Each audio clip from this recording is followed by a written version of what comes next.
ஆண்டவர் இயேசு கிறிஸ்துவில் எனக்கு மிகவும் பிரியமான ஜான்சன் பேட்டை பங்கின் நம்பிக்கையாளர்களே, மற்ற இடங்களிலிருந்து வந்திருக்கின்ற அன்பார்ந்த சகோதர சகோதரிகளே, அன்பார்ந்த குழந்தைகளே, நம்ம எல்லாருக்கும் உணவு தேவைப்படுகிறது.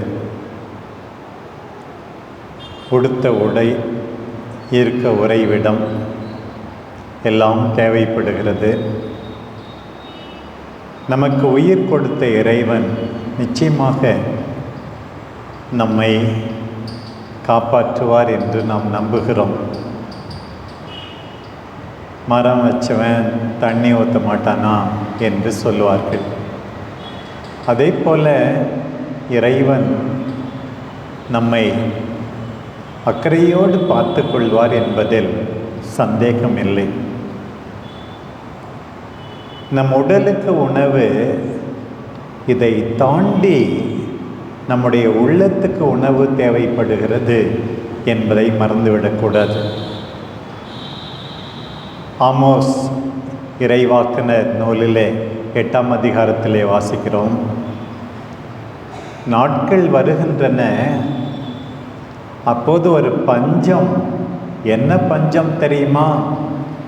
தண்ணீரோ உணவோ இல்லாத பஞ்சம் இல்லை, இறை வார்த்தை பஞ்சம். ஆண்டவருடைய வார்த்தை கிடைக்காதா என்று ஏங்குவோம், அப்போது நமக்கு கிடைக்காது என்று இறை வார்த்தை பஞ்சத்தை பற்றி ஆமோஸ் இறைவாக்கினர் சொல்லுகிறார். எரேமியா சொல்லுகிறார், உன் வார்த்தையை கண்டேன், அதை எடுத்து உண்டேன், அதுதான் எனக்கு சக்தியும் மகிழ்ச்சியுமானது என்று குறிப்பிடுகிறார்.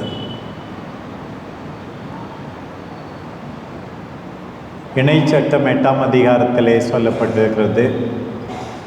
அதுவே மீண்டுமாக மத்தேயு 4ஆம் அதிகாரத்திலும் லூக்கா 4ஆம் அதிகாரத்திலும் நம் ஆண்டவர் சோதிக்கப்பட்ட போது குறிப்பிடப்படுகிறது. மனிதன் உயிர் வாழ்வது அப்பத்தினால் மட்டுமன்று, கடவுளின் வாய் நின்று வரும் ஒவ்வொரு சொல்லினாலும் உயிர் வாழ்கிறான் என்று சொல்லப்பட்டிருக்கிறது.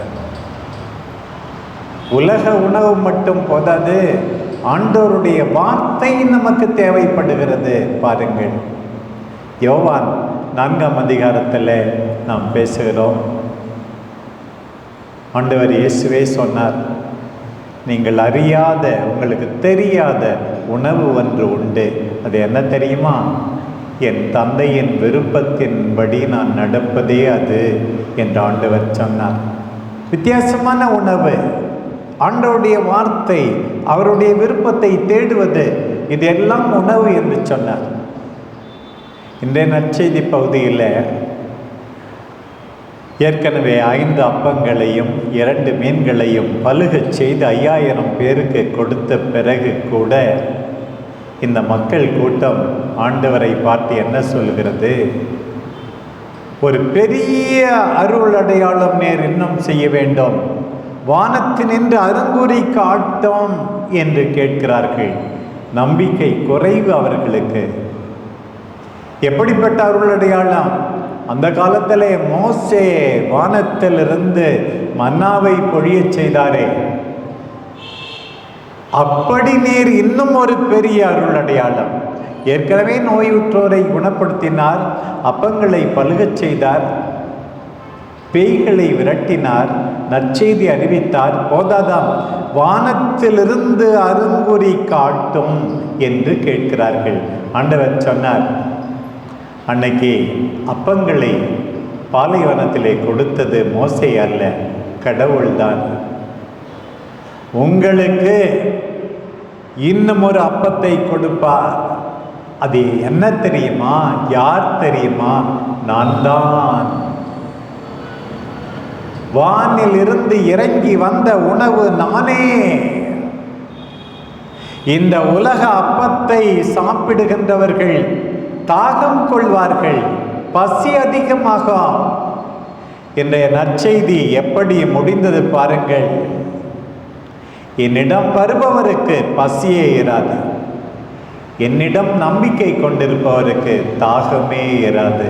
பாருங்கள், இன்னும் கொஞ்சம் பணம் வேணும், நகை வேணும், வசதியான வீடு வேணும், வாகனம் வேணும் என்றெல்லாம் நினைக்கிறோம். சில நேரத்தில் இந்த பசி தீரவே தீராது. பாருங்கள், சில பேருக்கு நிம்மதியே இல்லை. சில பேர் சொத்து சேர்த்து வைக்கிறார்கள், அநியாயமாக கொள்ளையடிக்கிறார்கள். 2-3 தலைமுறைக்கு அல்ல, 30-40 தலைமுறைக்கு கூட சொத்து சேர்த்து வைக்கிறார்கள். நிம்மதியே இல்லை அவர்களுக்கு. என்னிடம் வருபவனுக்கு பசியே இராது. என்னை நம்புபவர்களுக்கு தாகமே இராது. இதுதான் ஆண்டவர் சொல்வது. ஆண்டவர் மீது நம்பிக்கை. பிரியமான என் சகோதர சகோதரிகளே, நீங்களும் நானும் இந்த நேரத்திலே நன்றி கூற வேண்டும். ஆண்டவரே, உமக்கு நன்றி. உம் வல்லமையுள்ள வார்த்தைக்கு நன்றி. உண்மையே உணவாக புனிதமிகு நற்கருணையில எங்களுக்கு கொடுக்கிறீரே. இதை வாங்கி உண்ணுங்கள், இதை வாங்கி பருகுங்கள் என்று சொல்லுகிறீரே. எங்கள் இதயத்தை வளர்க்கின்றீரே. ஆண்டவரே நன்றி, நன்றி ஆண்டவரே என்று நாம் சொல்ல வேண்டும். நம்முடைய தாகம் தீர்வது, நம்முடைய பசி தணிவது எல்லாமே ஆண்டவரால் தான். என் பாசமான சகோதர சகோதரிகளே, நான் நம்புகிறேன், நீங்களும் இன்றைக்கு நம்புங்கள். ஆண்டவரை நம்புங்கள். உங்களுக்கு நிறைவு, மன மகிழ்ச்சி கிடைக்கும், எல்லாம் கிடைக்கும். யாரும் உங்களுடைய மகிழ்ச்சியை உங்களிடமிருந்து பறித்து விடவே முடியாது. இதுதான் இன்றைய நற்செய்தி நமக்கு தருகின்ற செய்தியாக இருக்கிறது. இந்த நாட்களிலே திருத்தூதர் பணியிலிருந்து நாம் வாசிக்க கேட்கிறோம். இன்றைக்கு 7ஆம் அதிகாரம், பிறகு 8ஆம் அதிகாரத்தில் ஒரு வசனம். புனித ஸ்தேவானை பற்றி, ஸ்டீஃபன் என்று ஆங்கிலத்திலே சொல்வார்கள். பழைய தமிழிலே முடியப்பர் என்று சொல்வார்கள். இப்போது தமிழிலே ஸ்டீஃபன் என்பது ஸ்தேவான் என்று மொழிபெயர்க்கப்பட்டுள்ளது. இந்த ஸ்தேவானை, நம்முடைய புனிதர் அந்தோணியாரை, இன்னும் எண்ணற்ற புனிதர்களை நாம் உற்று பார்க்க வேண்டும் என்று திரு அவை நமக்கு அழைப்பு விடுக்கிறது. திருத்தூதர் பணி, ஆக்ட்ஸ் ஆஃப் தி அப்போஸ்டல்ஸ், 6ஆம் அதிகாரத்திலிருந்து 8ஆம் அதிகாரம் வரை படித்து பாருங்கள் இந்த ஸ்டீஃபனை பற்றி. கிறிஸ்மஸ்க்கு அடுத்த நாள் டிசம்பர் 26ஆம் தேதி அவருடைய திருநாள் உடனே வருது. உண்மையா கால அட்டவணைப்படி இப்போது கொண்டாடுவது பாஸ்காவுக்கு பிறகு, உயிர்த்த பிறகு நடப்பது இன்னும் பொருத்தமாக கூட இருக்கலாம். ஆனால் உடனே கொண்டாடப்படுகிறது. முதல் மறை சாட்சி, முதல் வேத சாட்சி என்று அவர் அப்போதே கொண்டாடப்படுகிறார். இந்த ஸ்தேவானை பற்றி நான் சொன்னது போல 6லிருந்து 8ஆம் அதிகாரம் திருத்தூதர் பணி. திருப்பி ஒரு முறை நேரம் கிடைக்கும்போது வாசியுங்கள் அல்லது கேளுங்கள். இது நீங்களாக இன்னும் 2 இடத்திலே அவருடைய பெயர் குறிப்பிடப்பட்டுள்ளது. திருத்தூதர் பணி 11:19 ஸ்டீஃபன் இப்படி கல்லால் அடித்து கொல்லப்பட்ட பிறகு இன்னும் வேத கலாபனை அதிகமானது என்று சொல்லப்பட்டிருக்கிறது. இன்னும் ஒரு முறை திருத்தூதர் பணி 22ஆம் அதிகாரம் 20 பவுலே சொல்லுகிறார், அந்த ஸ்தேவானை கல்லால் அடித்து கொல்லும்போது அவர்களுடைய துணியை எல்லாம், அந்த கல்லால் அடித்தாங்கல்ல, அவர்களுடைய துணியை எல்லாம் பவுல் தான் பார்த்துக்கிட்டு இருந்தாராம். பாருங்கள், நான் கூட அதற்கு துணை நின்றேன் என்று வருத்தத்தோடு பவுல் சொல்கிறார். இப்படி 2 முறை இது நீங்களாக 6லிருந்து 8ஆம் அதிகாரம் வரை அவரை பற்றி பேசப்பட்டிருக்கிறது. பாருங்கள், இன்றைக்கு வாசிக்கப்பட்ட பகுதி நம்ம எல்லாருக்கும் இன்றைக்கு ஆண்டவர் பேசுவதாக நாம் எடுத்துக்கொள்ள வேண்டும். பாருங்கள், ஸ்தேவான் என்ன சொல்லுகிறார்? அவர் நீண்ட பேச்சு, 7ஆம் அதிகாரம் முழுதும் அவருடைய நீண்ட பேச்சு. பவுல் பேசியிருக்கிறார், பேதுரு பேசினார் 2ஆம் அதிகாரத்தில், எல்லாம் நாம் வாசிக்க கேட்டோம். 5ஆம் அதிகாரத்தில் எல்லாம் வாசிக்க கேட்டோம். புனித ஸ்தேவானும் பேசுகிறார். கடைசியாக அந்த மக்களை பார்த்து அபிரகாமை பற்றி பேசினார், யோசேப்பை பற்றி பேசினார், மோசேவை பற்றி பேசினார். இவர்களை பற்றியெல்லாம் பேசிவிட்டு அவர்களிடம் கடைசியாக என்ன சொன்னாராம் பாருங்க, திமிர் பிடித்தவர்களே, வணங்கா கழுத்துடையவர்களே, ஒரிஜினல்ல சொல்றாங்க stiff necked people, hard hearted people. பிரியமானவர்களே, இறை வார்த்தையை கேட்க கேட்க நமக்கு திமிர் பிடிக்காது,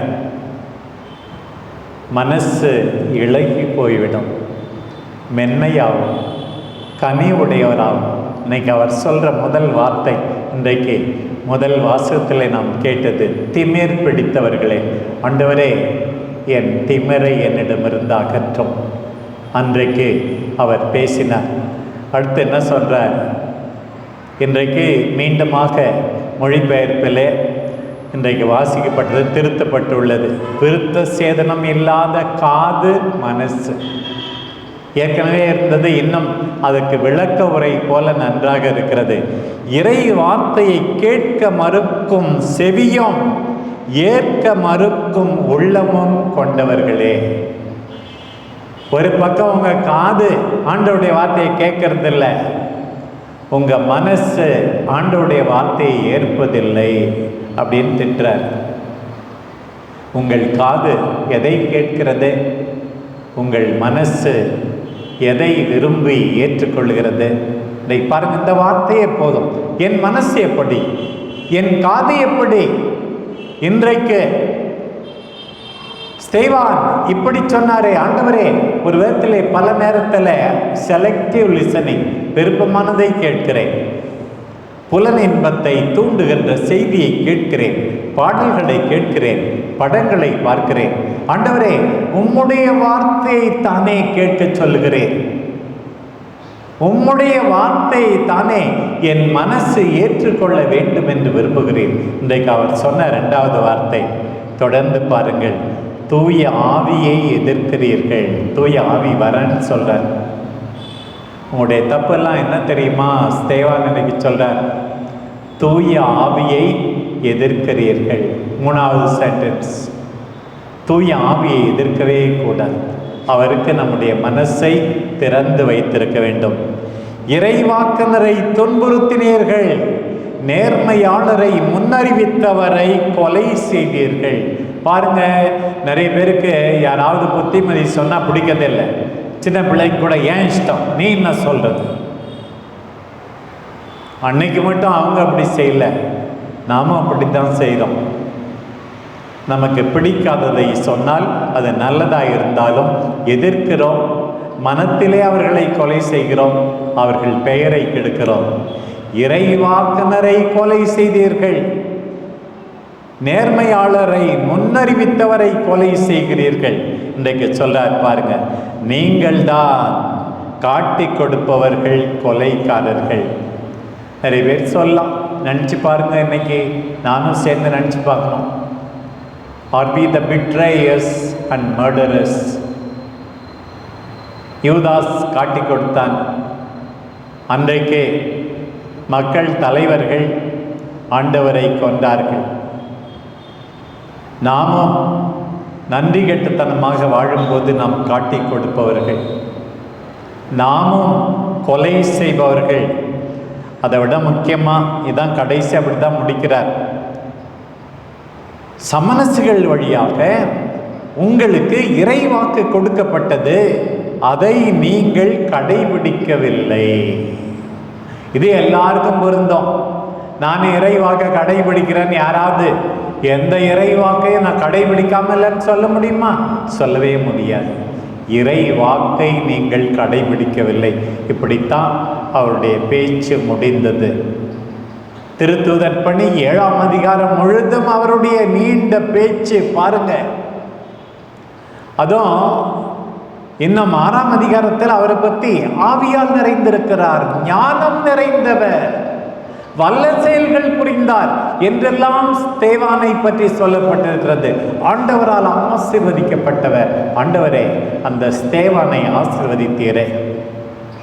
எங்கள் அருள் பணியாளர்களை, அருள் சகோதரிகளை, எங்கள் ஆசிரியர்களை எங்கள் பெற்றோரை, எங்கள் மத்தியில் இருக்கிற சில நல்ல மனிதர்களை ஆவியால் நிரப்பி எனக்கு புத்திமதி சொல்ல தந்திருக்கிறீரே ஆண்டவரே, நன்றி ஆண்டவரே.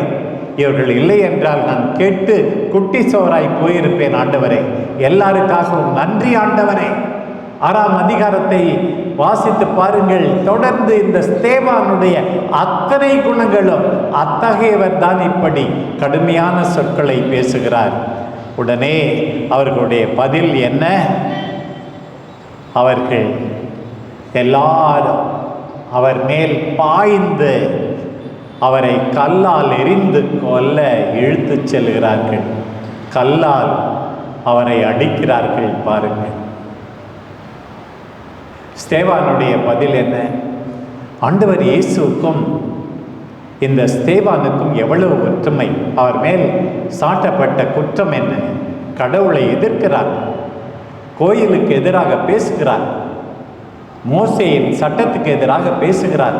இப்படித்தான் ஒரு விதத்தில் நம் ஆண்டவரை பற்றியும் குற்றம் சாட்டினார். அவர் அடிக்கும் போதே முதல்ல சொன்னார், ஆண்டவரே, என் உயிரை உம்மிடம் ஒப்படைக்கிறேன், என் ஆவியை உம்மிடம் ஒப்படைக்கிறேன். மிக அருமையாக தியான பாடல் வழியாக திருப்பாடலில் இருந்து நாம் பாடினோம். நாம் எல்லாரும் செய்ய வேண்டியது ஸ்தேவானை பின்பற்றி, ஆண்டவரை பின்பற்றி நேர்மையோடு மரிக்க வேண்டும். மரிக்கும்போது, ஆண்டவரே, என் உயிரை உம்மிடம் ஒப்படைக்கிறேன் என்று. திரும்பி பாருங்க, முழந்தாளிட்டாராம் ஸ்தேவான். பைபிளில் அதிகமாக முழந்தாள் இடுறது இல்லை, ரொம்ப குறைச்சி தான். ஜெசமனி தோட்டத்தில் ஆண்டவர் முழந்தாள் இட்டு ஜெபித்தார். பவுல் சொல்றார், எபேசியருக்கு எழுதிய திருமுகம் 3ஆம் அதிகாரத்தில், தந்தையை முன் முழந்தாளிட்டு ஜெபிக்கிறேன் என்கிறார். ஒரு ஜெபிக்கின்ற மனநிலை இங்கே முழந்தாள் இடுவது சொல்லப்பட்டிருக்கிறது. இங்கே ஜெசமனி தோட்டத்தில் ஆண்டவர் ஜெபித்தது போல இவரும் முழந்தாள் இடுகிறாராம். தன்னையே தாழ்த்தி கொள்ளுகிறார், முழந்தாள் இடுகிறார். ஒரு பக்கம் அவருடைய செயல், இன்னொரு பக்கம் அவருடைய வாய்ஸ், குரல். உரக்க சத்தமிட்டாராம். எபிரேயருக்கு எழுதப்பட்ட திருமுகத்தில் இப்படித்தான் சொல்லப்பட்டிருக்கிறது, ஆண்டவர் இயேசு கண்ணீர் விட்டு கதறி உரக்க சத்தமிட்டு ஜெபித்தாராம் கெத்செமனே தோட்டத்தில் என்று சொல்லப்பட்டிருக்கிறது. சிலுவையில் தொங்கி ஆண்டவர் உரக்க சத்தமிட்டாராம், என் கடவுளே, என் கடவுளே, ஏன் என்னை கைவிட்டீர் என்று. ஏலி ஏலி லாமா சபக்தானி என்று. இப்போது தந்தையே, இவர்கள் தாங்கள் செய்வது என்னதென்று அறியாமல் செய்கிறார்கள், இவர்களை மன்னியும் என்று மன்னிப்பு கேட்ட அவரை பின்பற்றி இவர்களுடைய பழியை இவர்கள் மீது சுமத்தாதேயும் என்று ஸ்தேவானும் வேண்டிக் கொண்டு உயிரை கையளிக்கிறார். இன்னொரு பக்கம் ஆகாயத்தை பார்த்தார். அதற்கு முன்பே வானம் திறந்திருப்பதை கண்டாரா. ஆண்டவர் இயேசு வலப்பக்கம் வீற்றிருப்பதை கண்டாரா. தூய ஆவியால் நிரப்பப்பட்டிருந்தாரா. உள்ளே கடவுள், மேலே கடவுள், பக்கத்திலே கடவுள். இதுதான் ஸ்தேவான். பாருங்க பிரியமானவர்களே, இன்றைக்கு நம் உள்ளே கடவுள் தூய ஆவியானவர், மேலே கடவுள் தந்தையாகிய இறைவன், பக்கத்திலே கடவுள் நம் ஆண்டவர் இயேசு. இதுதான் நம்முடைய வாழ்க்கை முறை. புனித அந்தோணியார் இப்படித்தான் கடவுளை கொண்டிருந்தார், போதித்தார். ஆண்டவரே, எங்கள் பசியை தீர்த்தருளும், எங்கள் தாகத்தை தணித்தருளும். உம் வல்லமையுள்ள வார்த்தைக்கு நன்றி, புனிதமிகு நற்கருணைக்கு நன்றி, எங்களுக்காக வந்தமைக்கு நன்றி. உம்மை எல்லா விதத்திலும் பின்பற்றிய ஸ்தேவானை போல நாங்களும் வாழ வரம் தாரும். அன்பு தாய் அன்னை கன்னிமரியாவே, புனித யோசேப்பே, புனித அந்தோணியாரே, புனித ஸ்தேவானே, எங்களுக்காக பரிந்து பேசுங்கள். ஆமேன்.